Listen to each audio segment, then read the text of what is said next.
여러분, 오늘 영상은 실제 상담 사례를 바탕으로 한 내용입니다. 한 여성분이 찾아오셨습니다. 패션 의류를 직접 제작해서 판매하시는 분이었고 질문은 단순했습니다. 오래 사업을 하면 돈을 좀 벌 수 있을까요? 그런데 상담을 진행하면서 느낀 것은 이 질문은 단순한 재물운이 아니라 확장해도 되는 해인가 아니면 반드시 멈춰야 하는 해인가를 판단해야 하는 매우 중요한 갈림길이라는 점이었습니다. 더 안타까웠던 점은 이미 다른 곳에서 오래 돈 된다는 이야기를 듣고 오셨다는 점이었습니다. 상담자의 사주는 신축년, 갑오월, 갑술일, 병인시 여성입니다. 먼저 이 사주의 본질부터 정확하게 짚고 가야 합니다. 이 사주는 수인성이 전혀 존재하지 않습니다. 즉, 판단력과 통제력의 기준점이 약합니다. 대신 목과 화 기운이 강하게 형성되어 있습니다. 간목과 인목으로 확장하려는 힘이 강하고 오화와 병화로 실행력과 추진력이 매우 강합니다. 여기에 술토와 축토로 재성까지 내부에 존재하기 때문에 겉으로 보면 돈을 만들어낼 수 있는 구조식 신생재는 맞습니다. 하지만 중요한 것은 이 구조를 통제할 수 있는 장치가 없다는 점입니다. 수인성이 없으면 무엇이 문제냐 하면 판단보다 행동이 먼저 나가고 계산보다 확신이 먼저 작동합니다. 그래서 이 사주는 일을 벌리는 힘은 강하지만 그 결과를 정리하고 수익으로 남기는 힘이 약합니다. 쉽게 말하면 벌 수는 있지만 남기기 어려운 구조입니다. 이 상태에서 올해 병오년이 들어옵니다. 이 부분이 핵심입니다. 원국에는 이미 인목, 오화, 술토가 존재하고 있습니다. 여기에 병오년이 들어오면 인호술 삼합화국이 완전히 공명됩니다. 이건 단순히 운이 들어오는 것이 아니라 구조 자체가 활성화되는 것입니다.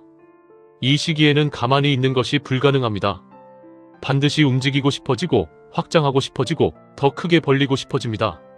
실제로 이분도 올해는 뭔가 해야 될 것 같다는 말을 반복하셨습니다.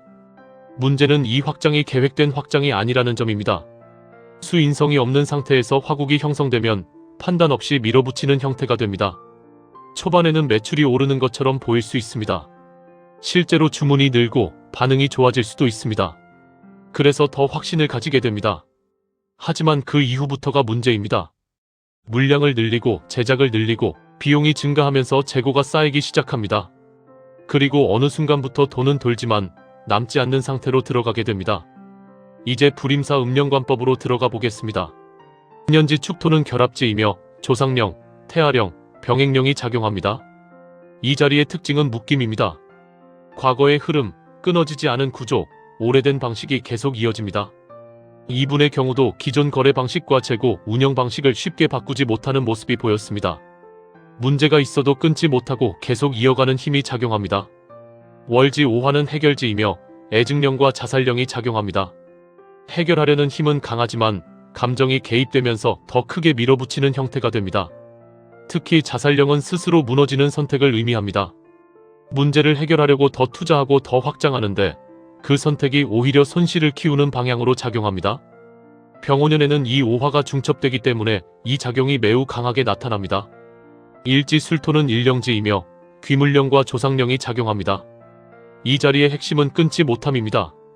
손실이 나도 정리를 못하고 계속 끌고 갑니다. 귀물령이 작용하면 판단이 흐려지고 이번에는 된다는 확신이 반복됩니다. 조상령은 과거 패턴을 끌어오기 때문에 비슷한 실수를 반복하게 됩니다. 실제 상담에서도 이분은 과거에도 비슷한 방식으로 손실을 본 경험이 있었음에도 불구하고 다시 같은 구조로 들어가려는 모습을 보였습니다. 시지 인목은 이탈지이며 미천도령과 형제령이 작용합니다.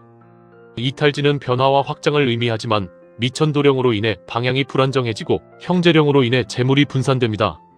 즉, 새로운 시도를 하지만 그 결과가 수익으로 이어지지 않고 돈이 빠져나가는 구조가 됩니다. 이제 여기에 육효괴를 결합해서 보겠습니다. 이분이 질문한 시점에서 나온 육효괴는 뇌지의 초효동에서 진일의 육충괴로 변하는 구조였습니다. 뇌지의 괴는 기본적으로 기대와 준비, 될 것 같은 흐름을 의미합니다. 즉, 초반에는 매출이 오르고 장사가 잘 될 것 같은 느낌이 강하게 들어옵니다. 하지만 초효가 동하면서 상황이 바뀝니다. 초효는 처제효이자 세효로 본인의 재물 상태를 의미합니다. 이 재물이 월에서 극을 받고 일진에서 비화된다는 것은 겉으로는 유지되는 것처럼 보이지만 실제로는 힘이 약하고 실속이 없다는 뜻입니다. 즉, 돈이 들어오는 것 같지만 남는 것이 없는 상태입니다. 그리고 이 재물이 변하면서 부모효 자수로 바뀌고 구진이 붙습니다. 부모효는 물건, 계약, 구조를 의미하고 구지는 묶임과 정체를 의미합니다. 즉, 돈이 물건으로 묶이면서 흐르지 않게 되는 것입니다. 장사로 보면 재고 증가, 자금 묶임으로 나타납니다. 응효를 보면 오화자손효가 있어서 초반에는 오미합으로 판매와 재물이 잘 연결되는 흐름이 있습니다. 실제로 초기에는 장사가 되는 느낌이 있습니다. 하지만 변괴에서 육충으로 바뀌면서 좌우충이 발생합니다. 이 충은 매우 중요합니다. 물건과 판매 구조가 서로 충돌하면서 물건은 있는데 팔리지 않거나 판매 흐름이 깨지는 상황이 발생합니다. 결국 이 육효 괴는 초반에는 좋아 보이지만 시간이 갈수록 재물이 묶이고 구조가 깨지고 돈이 남지 않는 흐름을 정확하게 보여주고 있습니다. 그리고 이 흐름은 사주와 음령 흐름과 완전히 일치합니다. 그래서 저는 이분께 명확하게 말씀드렸습니다. 올해는 크게 벌리는 해가 아닙니다. 단골 위주로 안전하게 가셔야 합니다. 확장하면 위험합니다. 하지만 이분은 이미 다른 곳에서 올해 돈 된다는 말을 듣고 오셨기 때문에 제 말을 100% 받아들이지는 못하시는 모습이었습니다. 이 부분이 상담자로서 가장 아쉬웠던 점입니다.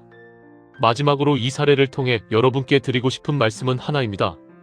운이 좋다는 말보다 더 중요한 것은 그 운을 어떻게 써야 하는지 아는 것입니다. 이 사주는 분명히 움직이는 운입니다. 그러나 그 움직임을 확장으로 쓰면 손실이 되고 통제로 쓰면 안정이 됩니다. 이 사례를 한 줄로 정리하면 다음과 같습니다. 될 것 같아서 벌리면 무너지고 지키면 살아남는다. 여러분도 비슷한 흐름이 보인다면 무조건 벌리기보다 반드시 구조를 먼저 점검하시기 바랍니다. 지금까지 불임사에서 말씀드렸습니다. 감사합니다. 불임사